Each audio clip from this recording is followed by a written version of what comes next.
Meine Damen und Herren, wir haben gelegentlich Argumente von Leuten, die sich Fintool nicht gerne anschauen, weil sie sagen, wir seien aktienlastig.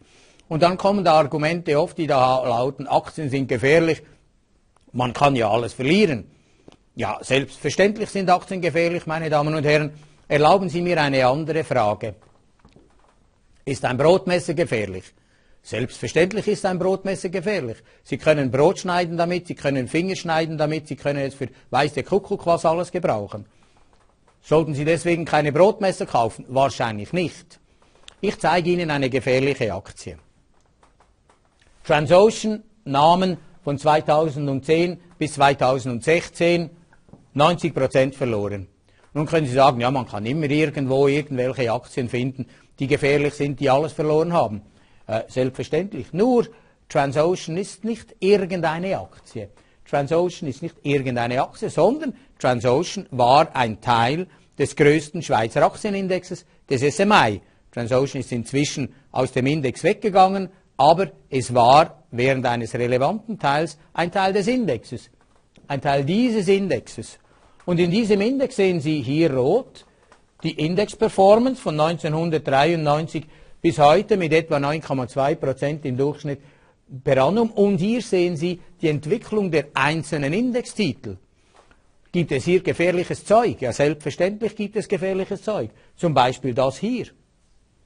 Aber es gibt auch da oben gefährliches Zeug. Wenn Sie das hier gekauft haben, dann haben Sie hier auch 80% verloren. Also in diesen Indizes, innerhalb der Indizes gibt es natürlich gefährliches Zeug. Aber Sie brauchen ja diese Einzeltitel auch gar nicht zu kaufen. In diesem Kontext, das ist Transocean. Und Sie sehen, Transocean hat hier alle möglichen Bewegungen gemacht. Die Grafik zeigt sie hier zum Teil blau und grün, ich weiß nicht warum. Aber das war Transocean während der Zeit, in der er im Index war. Nun, noch einmal, sind Aktien gefährlich? Natürlich sind Aktien gefährlich. Etwa so wie ein Brotmesser gefährlich ist. Wenn Sie das Brotmesser falsch brauchen, ist es gefährlich. Wenn Sie Aktien falsch kaufen, ist es auch gefährlich. Ich fasse zusammen.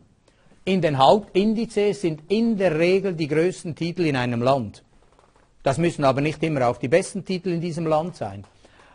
Aber das interessiert Sie eigentlich gar nicht, denn weise Anleger investieren nicht in Einzeltitel. Weise Anleger kaufen alle Titel, in Anführungs- und Schlusszeichen, das heißt, ein vernünftig diversifiziertes Portfolio, vielleicht gerade den Index selbst. Für Firmenrisiken gibt es an den Märkten keine Prämie. Das diversifizierte Portfolio schwankt viel weniger, die rote Linie schwankt viel weniger als die Einzeltitel und liefert die durchschnittliche Rendite. Aber meine Damen und Herren, die durchschnittliche Rendite ist relativ gut und hat viel weniger Risiken.